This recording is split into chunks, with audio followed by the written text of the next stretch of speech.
예, 우리 다시 한번 옆에 사람한테 메리 크리스마스 한번 인사하면 좋겠습니다. 메리 크리스마스.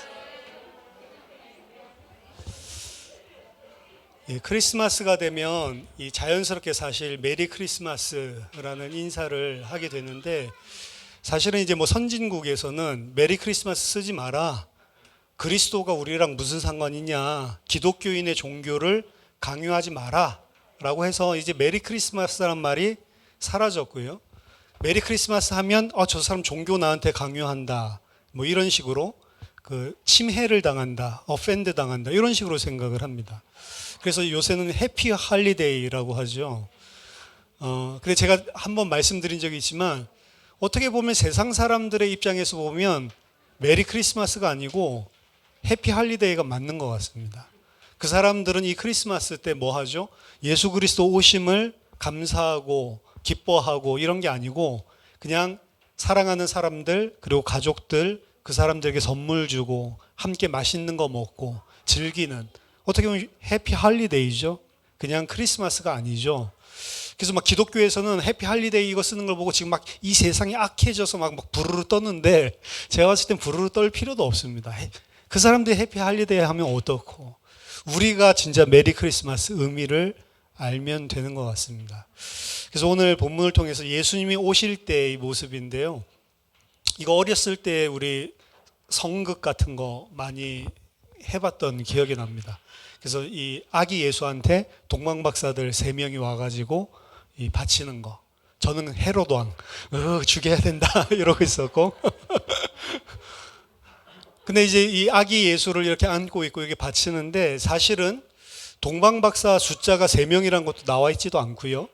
그렇죠? 선물이 3가지지 동방박사 3명이다 이런 말도 본문에는 없고, 아기 예수도 아닌 것 같습니다. 사실은 아기 태어나자마자 이런 게 아니고, 아기 태어나자마자 이제 천사들한테 이제 고지를 받았던 이런 목동들도 있었는데, 이 동방박사들이 왔을 때는 제가 봤을 때 한 1, 2년 정도 지나고 나서, 아기 돌 지나고 걸어다니고 뛰어다닐 때, 이제 요럴 때 온 것 같아요. 배경 자체가.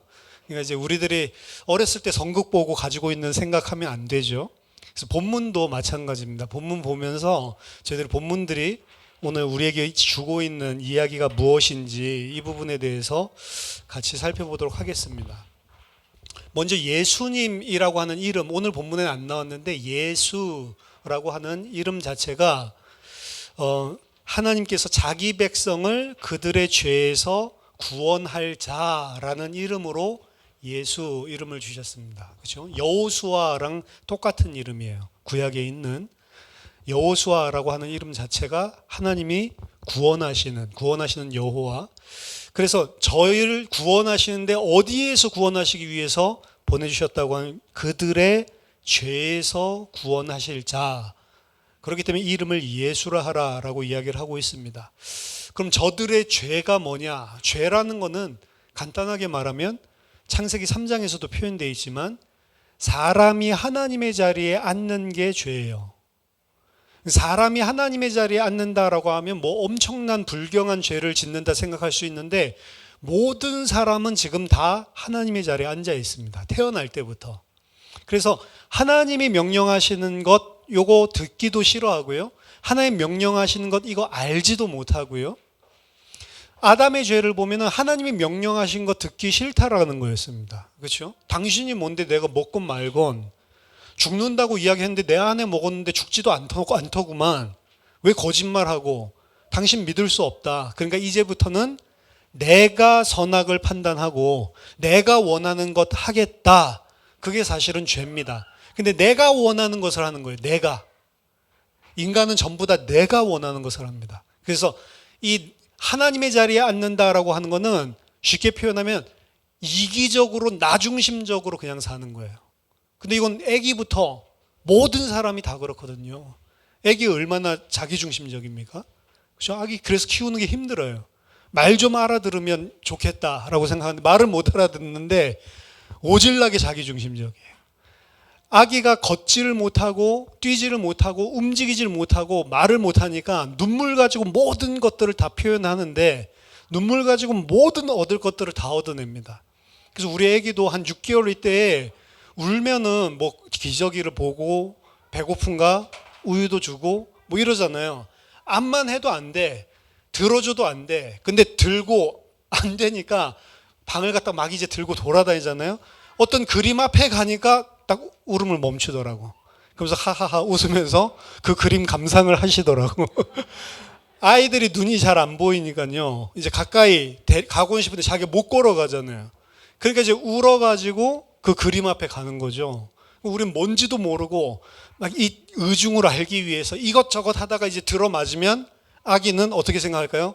우니까 되는구나. 우니까 다 되는구나. 이게 들어가가지고 애들은 언어 배우고 사회를 인식하기 이전에는 무조건 땡깡 부리고 울어가지고 원하는 걸 얻어냅니다. 그러다가 이제 말을 알아들으면 심판의 순간이 오는 거죠. 그냥 아기들이 착한데요. 그거는 이제 우리들이 생각하는 그런 착함, 순진함 이런 거고요. 자기중심적으로 보면은 어른들보다도 훨씬 자기중심적이에요. 어른들은 아기가 태어나면 그래도 나 중심을 좀 버리고 아기를 위해서 중심을 좀 맞춰주잖아요, 가족이. 안 그런 가족도 있지만 그거 잘못된 거고 거의 아기 중심으로 부부가 다 바뀌어가지고 아기에게 맞춰주잖아요. 근데 아기는 그런 게 있다 없다? 없습니다. 그러니까 아기 키우는 것들이 힘든 거예요. 나중에 이제 자기가 말기를 알아들고 주장한다고 해서 자기 중심적인 거 버리냐? 안 버려요. 그게 이제 사춘기죠. 더 열받아. 아기 때는 양반이었어. 이제 이 생각이 나는 거죠. 그때가 훨씬 좋았구나. 그때가 진짜 기쁜, 그때가 진짜 귀여울 때였는데, 내가 그걸 몰랐구나. 막 이러죠. 그랬다가 한 명 더 낳고 또 낙심하죠. 힘들어라. 왜? 둘째도 또 자기중심적이야. 그렇죠? 첫째 낳기는데 너무 순한 사람, 둘째 낳다가 이제 완전히 낭패를 만나는 때도 있고, 아기마다 다 다른데, 중요한 거는 자기가 먹고 살아야 되기 때문에 일단은 우리 인간은 전부 다 자기 중심적이라는 겁니다. 그래서 아담이 그 죄를 짓고 가인이 그 다음 죄를 짓는데 얼마나 자기 중심적인 걸 보여주죠. 하나님 자리에 앉는 거예요. 하나님이 안 받아주면 하나님이 안 받으셨구나. 하나님 안 받으시고 난 다음에 메시지를 줬어요. 낙심하지 말고 왜 네가 얼굴이 낯이 땅바닥에 떨어져 있고 왜 분하고 화를 내냐. 너는 선을 계속 행해라. 그러면 어찌 낯을 들지 못하겠냐. 그러면 이번에 안 받아줬지만 내가 내년에 다시 농사해가지고 하나님한테 정성껏 예배 드려야겠다. 그러면 그만인 거예요, 사실은. 근데 그게 되나요? 아니 내가 지금 낯이 떨어지고 화가 난 건 지가 내 예배 안 받아줘가지고 그런 건데 나한테 그런 말 할 자격이 당신이 있어? 라고 하는 게 드러나는 겁니다. 그래서 하나님은 창조주고 인간은 피조물인데도 불구하고 하나님이 말씀하시면 순종해야 된다 이런 개념이 없이 죄인은 하나님 위에 서려고 하는 거예요. 그래서 말씀 볼 때에도 이해되는 것들은 잘 넘어가. 근데 이해 안 되는 거 있죠? 뭐 가나안 족속들 아이부터 그 노인까지 전부 다 싹 다 진멸해라, 죽여라 이러면 이해가 안 되는 겁니다. 그 아기가 무슨 죄가 있어서. 그렇죠? 내가 납득할 수 있는 거는 하나님인데 내가 납득할 수 없는 거는 받아들일 수가 없어요. 그래서 이제 막 해석을 들어가는 거죠. 심지어 어떤 분은 선교사 일을 하고 저 중동에 가서 그 모슬렘권이죠. 선교사 일을 평신도로서 하고 하나님을 위해서 살겠다고 이러시는 분인데도 만나서 대화를 하는데 하나님은 좋은 것만 주시는 분. 하나님께서 질병이라든지 그리고 가난이라든지 어려움이라든지 이런 것들 우리에게 하나님이 더 좋은 뜻을 가지고 허락하신다라고 하는 말을 이해를 못 하더라고요. 용납을 못 해요. 알고 보니까 이제 아버님인가 어머님인가가 이제 암에 걸리신 것 같아요. 하나님이 이걸 주셨다고? 사탄이 줬지. 하나님 우리한테 좋은 것만 주시는 분인데 그 좋은 것이라는 기준이 누구 생각에 좋은 거예요? 내 생각에 좋은 거. 그걸 보고 이제 죄라고 그럽니다, 사실은. 죄인 줄도 모르죠. 그러니까 이제 나쁜 일이 생기면 무조건 그거랑 싸워서 사탄을 물리치고 병마를 물리치고 치유받아야 하나님의 역사고 안 그러면 이제 사탄한테 계속 시달린다 이런 식으로 생각을 하는 거예요. 안 나으면 그럼 어떻게 되는 겁니까? 하나님이 사탄한테 지는 겁니까? 그게 아니죠. 욥기를 보면 사단도 다 하나님의 통치 아래서 허용한 만큼만 일하게 되어 있습니다. 하나님 왜 그거 허락하시냐? 욥에게 좋기 때문에. 좋기는 뭐가 좋아요? 자녀들이 하루아침에 다 죽어버리고 재산들 다 날라가고 자기 자신의 온몸에 그 질병이 생겨가지고 가려워서 막 기왓장을 가지고 벅벅 긁고 만신창이가 됐는데 친구들도 다 떠나고 아내도 네가 섬기는 하나님이 그거냐? 욕하고 뒤져라. 막 아내도 이러고 완전히 문제가 산산격벽 생겼는데 그게 어떻게 좋은 거예요? 우리 기준으로 보면 좋은 게 아니죠? 근데 욥기에서 분명히 하나님이 그걸 허락하셨고요. 궁극적으로는 그 고통을 통해서 나중에 욥이 고백을 합니다. 내가 이제부터는 입 싹 닫겠습니다. 하나님이 뭐라고 꾸짖으셨냐면 네가 의롭다고 해서 나를 보고 불의하다고 하냐? 이제 이 욥이 깊이 파고 들어가 보니까 욥 속에 뭐가 있냐면 내가 의롭게 하면 하나님도 나한테 복을 줘야 돼. 요게 들어가 있는 거예요.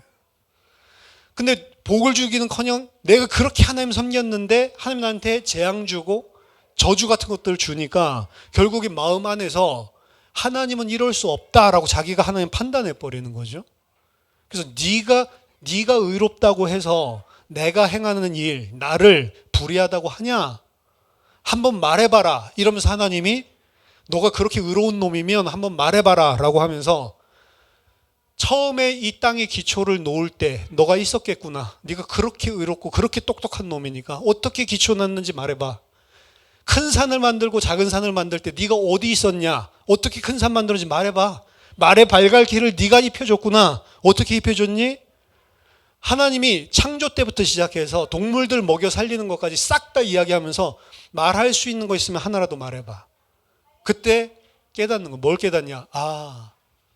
나는 원래 존재하지도 않았던 아무것도 아닌 우리 인간은 티끌로 먼지로 만들었다고 하잖아요. 성경에서.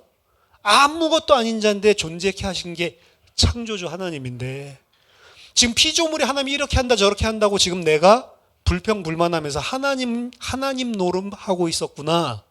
창조주랑 피조물은 비교할 수 없는 거구나. 그분이 하시는 일에 그분의 지혜에 내가 감나라 배나라 할 수 없는 거구나. 사실 그 이야기예요.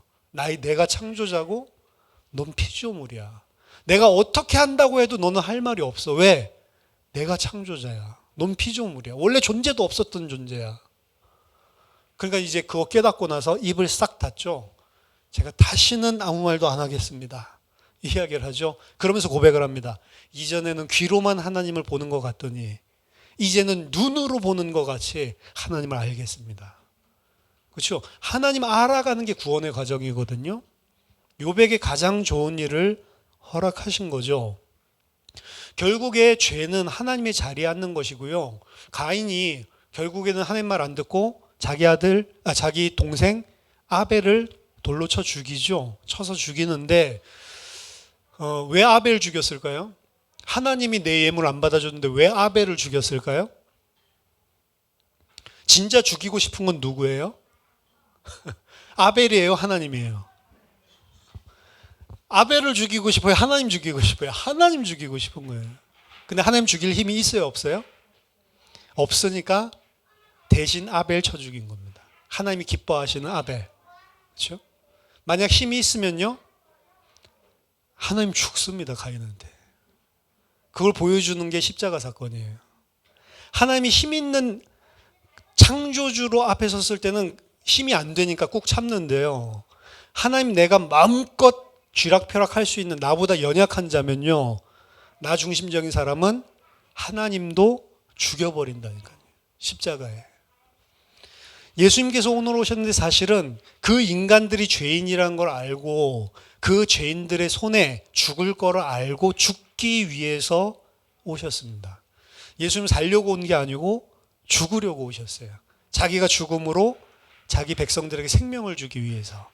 자기 자신이 인간의 몸을 입고 오면 하나님이 인간의 몸을 입고 와서 하나님의 말씀을 전하면 듣기 싫어하는 인간들이 죽일 거를 안다 모른다? 알고 오신 거예요, 사실은. 그렇죠? 모든 죄인들은 사실은 하나님이 자리에 앉아 있고요. 힘만 있다면 하나님을 때려 죽일 수 있는 자들입니다. 기회가 없고 힘이 없어서 그렇지. 근데 예수님은 자기 백성을 그 죽음으로 구원하기 위해서, 그 죄에서 구원하시기 위해서 이 땅에 오셨습니다. 오실 때 어떻게 오십니까? 성령으로 잉태돼서 오시는 장면이 등장을 하죠. 그래서 이걸 보고 도올 김용옥은 이게 전부 다 그런 식으로 옛날에는 신화적인 표현을 하는 거다, 이런 식으로 이야기를 하면서 고주몽 이야기를 했습니다. 어떻게 알에서 태어나냐, 해모수가 말이 되냐? 그거는 뭘 이야기하는 거냐? 이분이 바로 우리나라의 시조기 때문에 그분보다 더 위에 있는 사람이 있으면 안 되는 거니까, 그분이 시조고, 그리고 그분이 왕이고, 그분을 갖다 다스릴 수 있는 왕, 이게 아니고 신비한 인간적인 이게 아니고 신적인 신의 아들이다, 이걸 표현하기 위해서 고주몽 이야기도 그렇게 다 했다는 거죠. 그 박혁거세 이런 것도 마찬가지고. 알에서 우리가 태어나겠습니까? 그건 괴물이지. 그렇죠? 그러니까 그럼 예수님 어떻게 태어나? 성령이 잉태했대. 이것도 옛날, 이거 1세기 때 이야기니까 이거 고주몽 이야기랑 비슷한 거다, 이런 식으로 이야기를 합니다. 그렇게 생각하겠죠. 당연히 하나님 안 믿는 사람 그렇게 생각하게 돼 있습니다. 그렇죠? 신학을 많이 하고 공부 많이 한 사람들이 이 말을 많이 해요. 사실은 이게 더 믿기 쉽습니까? 아니면 성령으로 잉태돼서 왔다, 이게 믿기 쉽습니까? 이게 훨씬 더. 그래서 예수를 누구라고 해요? 사생자라고 하는 거예요. 아니면 마리아랑 썸씽이 있어가지고 그래가지고 생긴 자다라고 이야기를 하는 거예요. 그렇죠? 하지만 성경에서는 분명히 성령으로 잉태돼서 이 땅에 오셨다라고 이야기합니다. 믿지 못할 일이죠. 신화 같은 일이죠. 왜 이러한 방식으로 오셨다라고 왜 그럼 그렇게 오셔야 되냐? 그게 더 중요한 겁니다, 사실은. 왜 그러면 우리들이 일상적으로 생각하는 남자와 여자 사이에서 태어나면 될 건데 그렇게 안 오고, 왜 성령으로 잉태돼서 그 희한한 방법으로, 이런 신화 같아서 믿지도 않을 사람들이 많이 일어날 그런 이상한 방법으로 오시냐는 거죠. 죄 때문에 그런 거예요. 죄 때문에.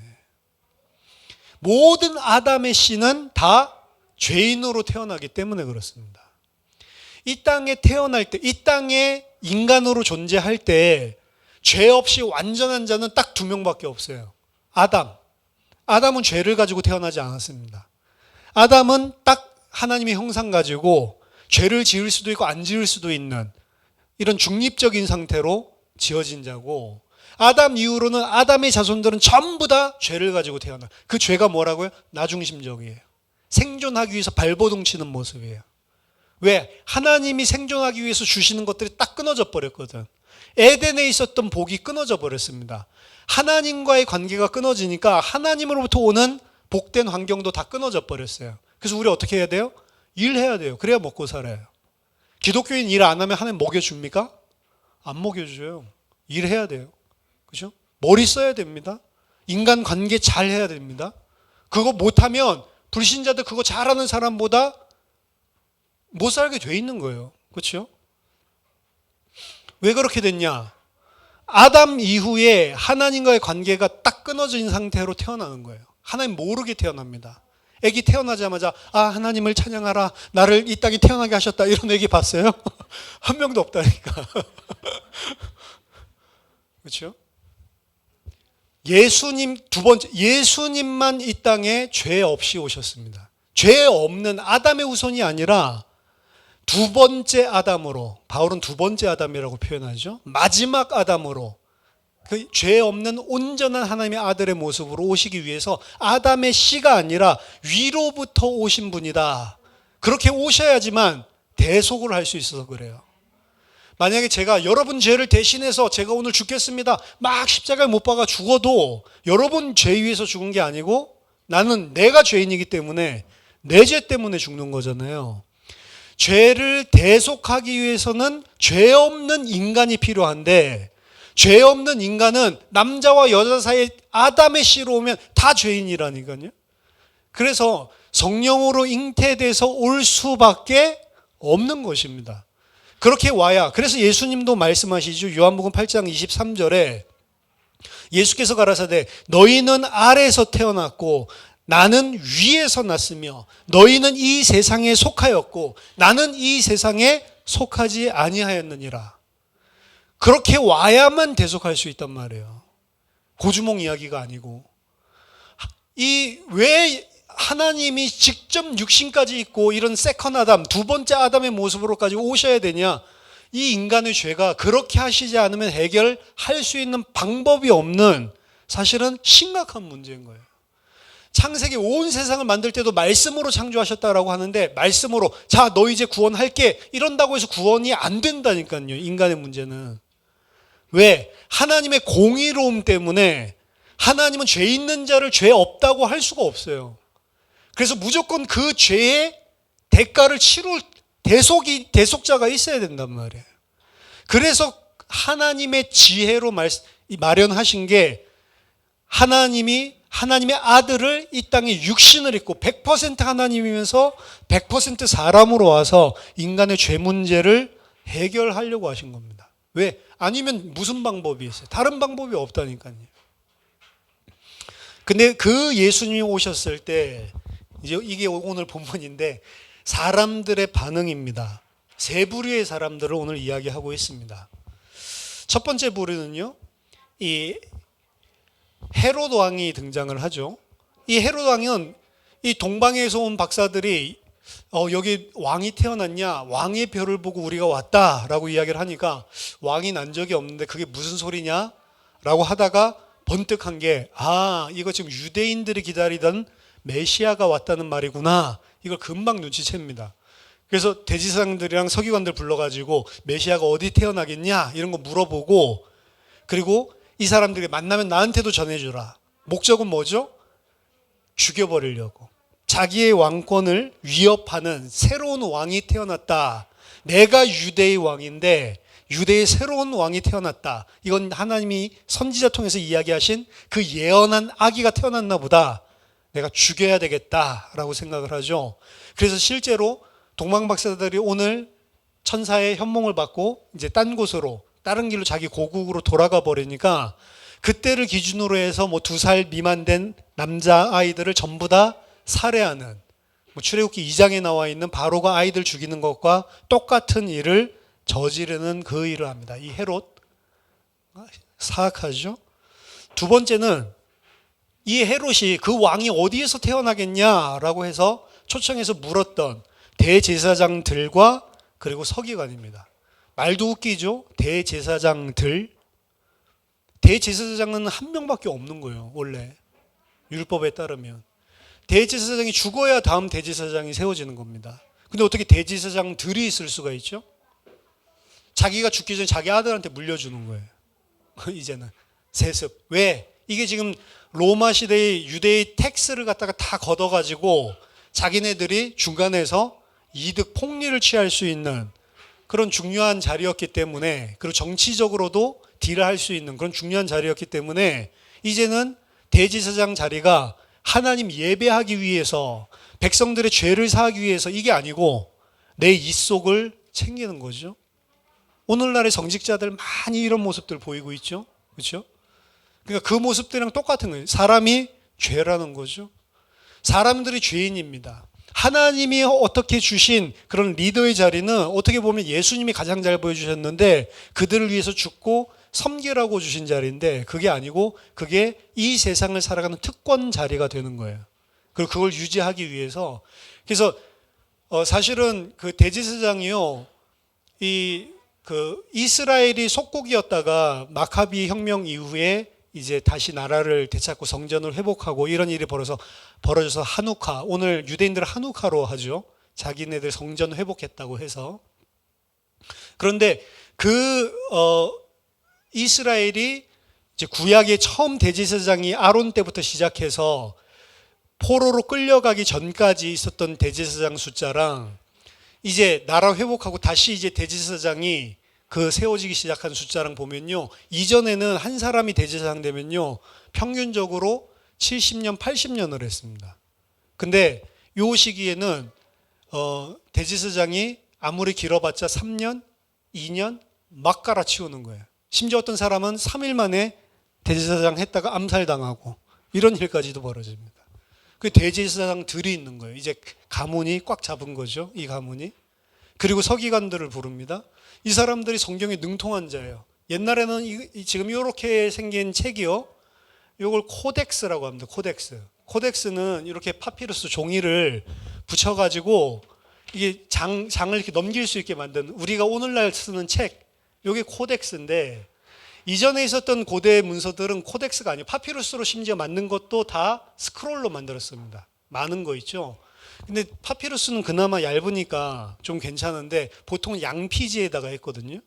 양피지에다가 글을 쓰고 그걸 두루마리로 만드는데 그 크기가 뭐 사람만 하고 그리고 이 몇 미터 되고 이러니까 둘둘둘둘 성경을 갖다가 꺼내 오는데 이런 두루마리를 영차 들고 와가지고 이렇게 펴서 봐야 된단 말이에요. 그러니까 얼마나 찾기가 힘들어요. 우리 몇 장 같이 봅시다 이런 게 없어요. 그래서 개인이 성경도 없어요. 아주 부유한 사람 빼고는. 그래서 회당에 모이거나 이렇게 할 때 회당에 비치된 그런 스크롤 가지고 이제 펴가지고 읽어주는 거지, 일반 사람들은 자기 집에 스크롤 하나가 있다. 스크롤도 뭐 하나가 아닐 거 아니에요. 책이 많으니까 구약 성경들. 그 중에 하나만이라도 가지고 있다. 조각만이라도. 그럼 굉장히 부유한 사람입니다.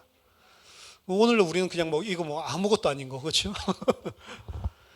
그러니까 이 코덱스에는 그나마 이거는 이사야서다, 이건 마태복음이다 찾을 수 있는 이런 인덱스들이 다 있고 장절이 있으니까 찾기가 상당히 편하잖아요. 근데 스크롤 생각을 해보세요. 예를 들어서 뭐 이사야서 52장 펴보세요. 찾기가 애매한 겁니다. 힘든, 그 부분에서 뭐를 찾는 게 보통 어려운 게 아니라고요. 자, 그러면 여러분들 가운데 성경을 읽어보신 분들이 있을 건데, 성경, 구약 성경을 쭉 읽으면서 아, 메시아가 유대 땅 베들레헴에 나는구나, 이거를 지금 마태복음에 써 있으니까 여기서 이야기하니까 우리가 그렇게 알지, 그거 모르는 상태에서, 신약 성경 없는 상태에서 구약 성경을 쫙 읽어보니까 아, 메시아가 베들레헴에 나오네, 이거 알 수 있는 사람 여러분들 중에 몇 명 있을까요? 한 명도 없습니다. 제가 봤을 때 다 읽지도 않아요. 그렇죠? 근데 이 얼마나 서기관들 열심히 했냐면, 그 제가 뭐 랍비들 이야기를 했지만 이 사람들 성경을 둘둘둘둘 외워요. 그리고 이걸 읽을 때 아, 베들레헴에서 나겠구나, 말도 안 되는, 그리고 뭐 나귀 타고 들어오는구나, 뭐 이런 것들, 이런 거 뭐 미가서 뭐 5장 2절, 뭐 스가랴서 9장 이런 것들을 장절도 없는데 읽고 다 알고 있는 겁니다. 그래서 불러가지고 얘들아, 메시아가 어디서 오냐라고 물어보니까 아, 유대 땅 베들레헴에서 옵니다라고 이야기를 하죠. 바로 답하죠. 대단한 성경에 지식이 있는 사람들이다. 근데 여러분들 한번 생각해 보세요. 지금 메시아가 왔다라고 하는데 메시아가 어디서 태어나냐? 유대 땅 베들레헴입니다. 이렇게 하고 그냥 멈추겠습니까? 지금 메시아가 베들레헴에 왔다는데. 진짜로 믿음 있는 사람은 어떻게 하겠어요? 베들레헴 가봐야지. 안 그래요? 유대 땅 베들레헴에 왔다, 그거 알라고 성경 준 게 아니잖아.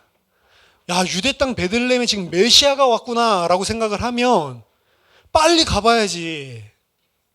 헤롯한테 알려줄 게 아니고 빨리 가봐야죠. 근데 갈 생각이 있습니까? 없습니까? 없어요. 소동이 일어났대, 이 일 때문에. 소동만 일어나고 야, 베들레헴에 지금 왔단다 하고 가볼 생각이 1도 없는 겁니다. 성경을 많이 안다고 그래서 하나님의 백성이 아닌 거예요. 그렇죠? 진짜로 하나님 백성이 이 소식을 들었다면 찾아가 보겠죠. 근데 오늘 예수님을 경배하고 예배하기 위해서 찾아간 무리는 이 동방의 박사들만 나온 겁니다. 동방의 박사는 성경도 몰라요. 그리고 이 동방의 박사들은 자기 욕심을 채우기 위해서 아기를 죽여야겠다, 이것도 아닙니다. 사실은 헤롯 왕과 로마의 정치지죠. 로마의 정치인들과 그리고 유대인들이 예수님을 나중에 합심해서 잡아 죽이는데, 이들의 반응을 오늘 이야기하고 있는 거예요. 헤롯은 이방인을 대표하는 사람이고요. 그리고 대제사장들과 서기관들은 유대인들, 아브라함의 자손들, 이스라엘, 요걸 대표하는 자인데, 메시아가 오셨는데 아브라함의 자손들은 예수님의 신경도 쓰지 않고 관심 없고 뭐만 관심이 있어요? 성경 하나님 말씀 잘 알아야 돼, 이러고 있어요. 예수님도 답답하니까 성경에서 영생 얻는 줄 안다고 너희들이 성경을 연구하는데 나한테 오질 않는구나. 그렇죠? 헤롯 이방인들은 어떻게 해요? 그 예수 잡아 죽이려고 그래요. 그렇죠? 자기 자신의 안위를 위해서. 근데 오늘 동방으로부터 온 박사들이 찾아가서 세 가지 예물을 드리는 모습을 보여주고 있습니다. 자, 동방에서 온 박사들이 누굴까요? 이거 가지고 또 우리 민족주의 국뽕 해석가들은 동방이 바로 동방이 어디냐? 동방의 예의지국이 어디냐? 꼬레아다. 뭐 이제 이런 식으로 이야기를 하는데, 여러분 성경에서 동방이 어디예요? 대한민국이에요? 미치겠어요. 그러니까 성경에서의 동방은 악한 이방인들입니다. 에덴에서 그래서 쫓겨날 때 어디로 쫓겨나요? 동쪽으로 쫓겨나고요. 동쪽에서 가인이 어디로 가요? 동쪽 바벨 땅 시날로 갑니다. 이스라엘 땅을 기준으로 동쪽으로 쭉 가면 바벨 땅이 있어요. 바벨론. 그래서 동쪽으로 가면 갈수록 하나님과 멀어지는 것이고요. 동쪽에 있는 자들은 하나님의 백성을 멸망시키는 바벨론이라고 하는 개념이 들어가 있는 거예요. 창세기에서 오경이 나오신 동쪽, 남쪽 이 두 가지는 악한 자들이 살고 있는 겁니다. 그리고 하나님 백성이 악한 자가 될 때 동방으로 가고 남방으로 가는 거예요. 남방에는 누가 있어요? 애굽, 이집트가 있고, 동방에는 바벨론이 있고.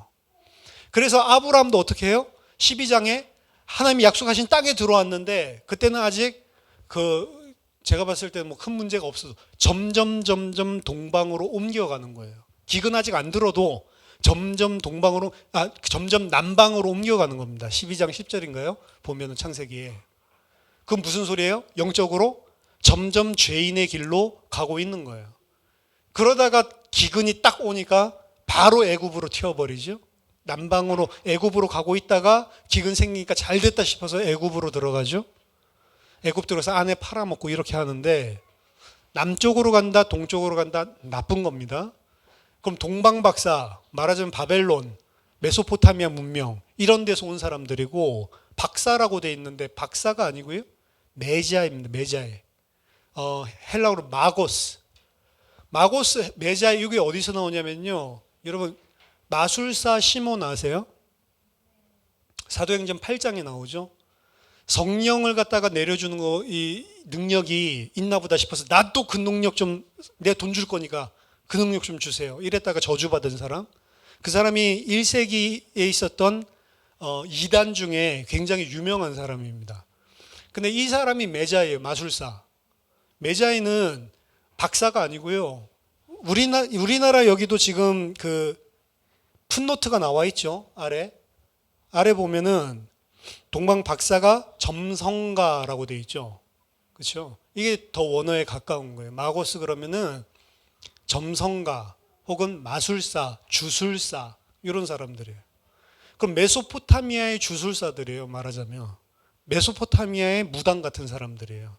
이런 사람들이 맨날 별 쳐다보니까 이상한 별이 있으니까 찾아온 것입니다. 그렇죠? 그러니까 좀 희한하죠. 이 사람들 도대체 뭐지? 왜 메자이들이 찾아와가지고 지금 이러냔 말이에요. 진짜 이런 일이 있었을까 막 궁금하기도 하고, 도대체 이 사람들은 뭔데 왜 왔고 왜 이런 걸 예수님의 탄생 기사에 보여주냔 말이죠. 근데 유일하게 이런 이상한 이방신 섬기는 사람들 몇 사람만 딱 와가지고 예수님께 경배하고 예물 드리고 돌아가고요. 나머지 진짜로 하나님 앞에 와야 되는 이스라엘 백성 아무 관심 없고요. 그리고 유대 땅을 차지하고 있었던 그 이방인들은 예수 잡아 죽이려고 하는 이런 묘한 장면이 사실은 드러나고 있는 겁니다. 자, 이 동방으로부터 이 메자이들이 뭐를 바치냐면 황금과 유약과 몰약을 바치죠. 황금은 보통 왕이다라고 이야기를 하고, 그리고 유향은 제사장이랑 연결을 시켜서, 제사장이 일단 소재 드릴 때 유향 같이 이렇게 살라서 드리니까, 그리고 향기롭다 뭐 이렇게 해가지고 향료로 쓴다 뭐 이런 식으로 이야기를 해서 예수님의 거룩함, 제사장적인 직분 뭐 이런 걸 이야기한다라고 이야기를 하고요. 그리고 몰약은 예수님의 죽음을 예표한다라고 이야기를 하는데, 더 중요한 거는요, 황금과 유향, 요 이야기, 황금과 유향을 들고 예루살렘으로 올라오는 것에 대한 예언이 있습니다. 이사야서 60장이거든요. 이사야서 60장 6절 보면 이사야서 60장 배경은 지금 이스라엘이 포로로 이스라엘이 사실은 아직 이사야서에서 보고 있는 관점은 아직 포로에서 해방되지 못한 때예요. 근데 하나님께서 회복시키셔서 시온산에 이제 하나님이 영광을 다시 회복시키고 여호와의 영광이 너희 위에 다시 찾아오는 그 시기가 이를 건데 그날이 오면 그날이 이제 종말이거든요. 사실은 이스라엘 백성은 무슨 고토 회복 이렇게 생각했죠. 고토 회복이 아니고 마지막 종말 때 일어날 일입니다. 이제 하나님이 구원하시는 그 시간표가 오면 원방에서 너희의 아들과 딸들이 오는데 이스라엘이 흩어진 디아스포라만 오는 게 아니고 누구도 옵니까? 이방인들도 그 법도 율법을 배우기 위해서 시온산으로 찾아오는데 그냥 오지 않고 각종 예물을 가지고 찾아온다라고 이야기를 하는 가운데 이사야서 60장 6절에서 허다한 낙타 미디안과 에바의 어린 낙타가 네 가운데 가득할 것이고 미디안도 이제 낙타들을 가지고 온다는 소리죠. 스바 사람들은 다 금과 유향을 가지고 와서 여호와를 찬송하고 찬미하게 될 거다라고 이야기를 합니다. 마지막 종말 하나님이 하나님 백성을 구원하시고 회복하시는 때 그때는 언제냐? 예수님이 오시는 이때를 이야기하고 있는 건데요. 그래서 예수님이 제가 늘 여러분들 잘 안 들으시겠지만 금요일날 성경 공부하고 있을 때 늘 이야기하는 게 신약 성경에서 이야기하고 있는 예수는 그냥 예수가 아니고 구약에서 약속했던 그 메시아가 종말에 가져올 일을 다 성취하시는 그분을 말하고 있는 것이고 그 마지막에 올 메시아는 구약에 따르면 하나님 자신이다. 하나님 자신이 오셔서 이 일을 할 거다라고 구약부터 이야기하고 있는 거예요. 그래서 예수님이 오실 때의 일을 사실은 예언하고 있는 게 이사야서 60장 이야기입니다. 그래서 예수님이 오셨는데 지금 황금과 유향을 가지고 지금 왔다. 이 말은 이사야 60장을 번뜩 생각나게 하면 이분이 지금 약속하셨던 종말의 그 구원을 이스라엘 영광을 온전하게 회복하러 오신 메시아구나라고 하는 이야기를 하고 있는 겁니다. 그래서 이방인의 손으로 지금 이걸 바치고 있는 거예요. 그 예언이 성취되는 장면입니다. 그리고 몰약은 죽음을 그 예수님이 어떻게 그 일을 완성하냐? 자기 십자가의 죽음을 통해서 이룬다는 거죠. 근데 이 사람들이 어찌 알았을까? 어떻게 이렇게 딱딱 예물을 알고 가져왔을까?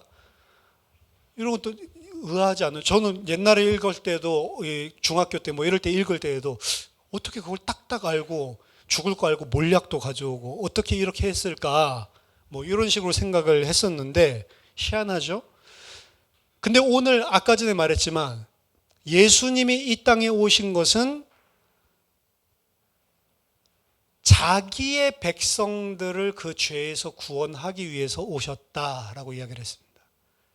모든 인류의 죄를 그 죄인들이 다 살리는 게 아니고 자기 백성들을 살리기 위해서 오신 거예요. 자기 백성들 누구냐 몰라요. 써 있는 게 아니기 때문에 자기 백성 이런 게 안 써 있기 때문에 모르는데 자기 백성은 반드시 그래서 하나님이 예수 그리스도를 통해 구원하시게 되어 있습니다. 반드시요. 이 사람들은 자기가 이상한 별 쳐다보고 왔다고 생각을 하지만 지금 구원받았다는 말은 아니고 만약에 택하신 백성이 맞다면 이 사람들 구원이랑 별 상관이 없을 수도 있어요. 왜냐하면 와서 그 구약을 예표하는 메시아가 오셨다는 걸 상징적으로 보여주는 일만 하고 돌아갔을 수도 있습니다. 구원 안 받았을 수도 있어요. 하지만 만약에 이 사람들이 구원받은 하나님 백성이 맞다면 이 사람들 어떻게 그거 이렇게 왔지?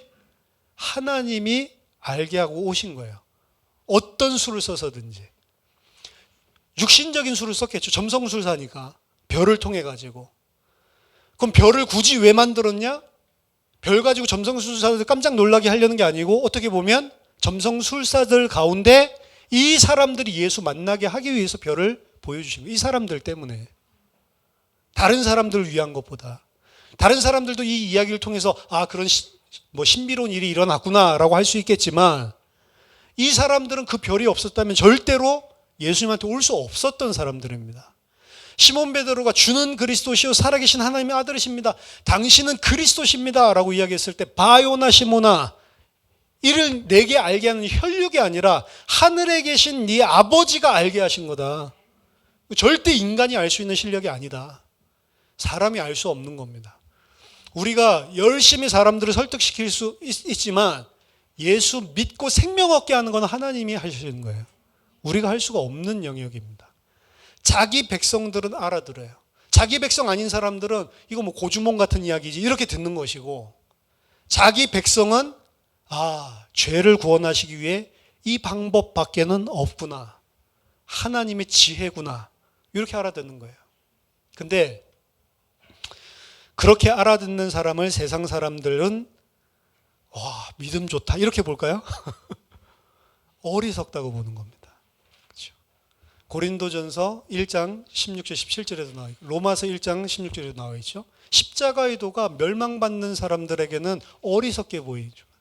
구원을 얻는 우리에게는 하나님의 구원을 주신 하나님의 능력이 된다.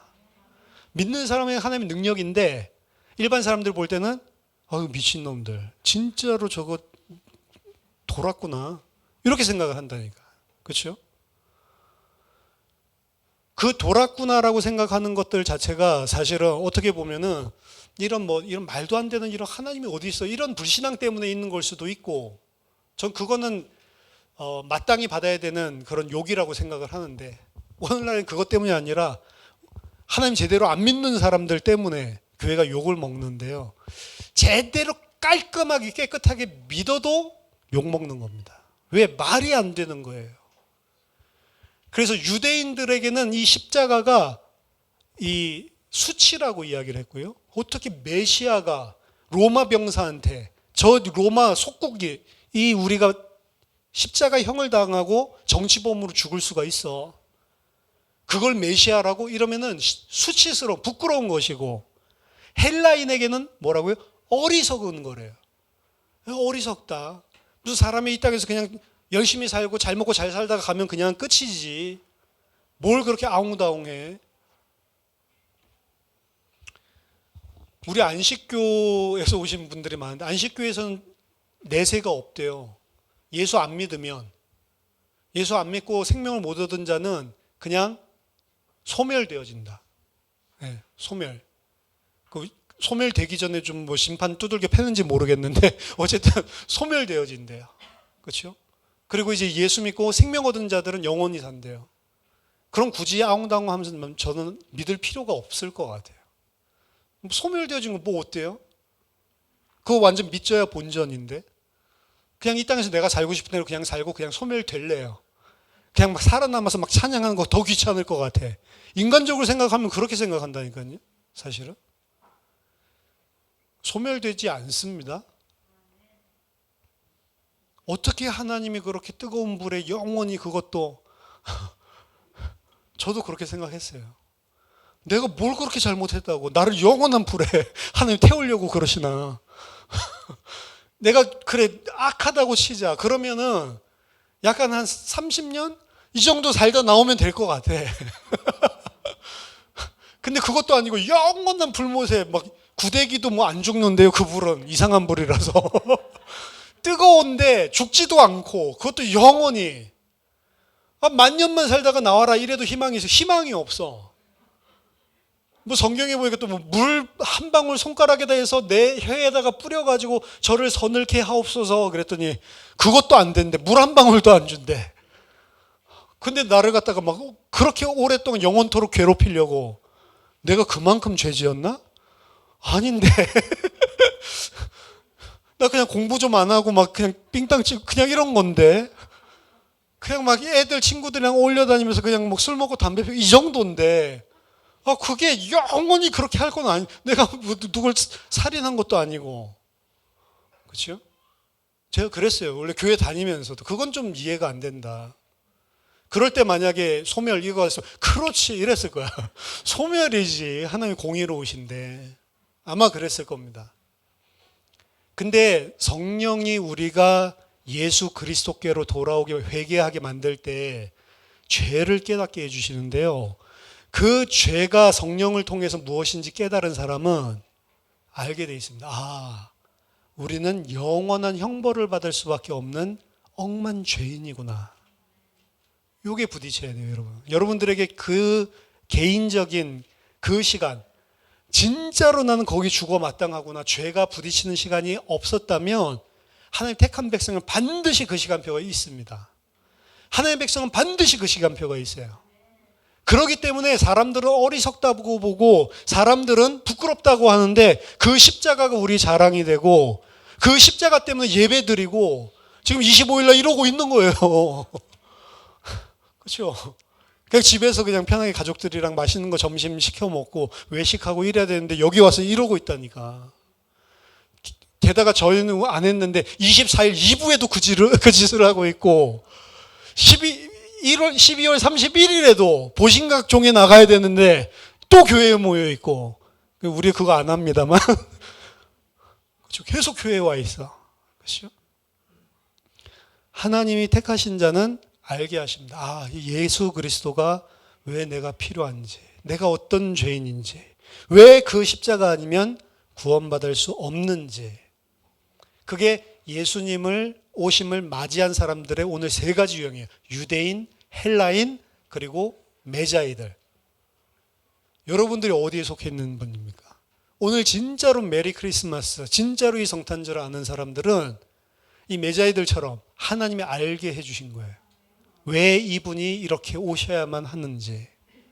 하나님이 이렇게 하지 않으면 너희를 절대로 구원할 수 없기 때문에 하나님께서 너희를 위해 보내주셨다.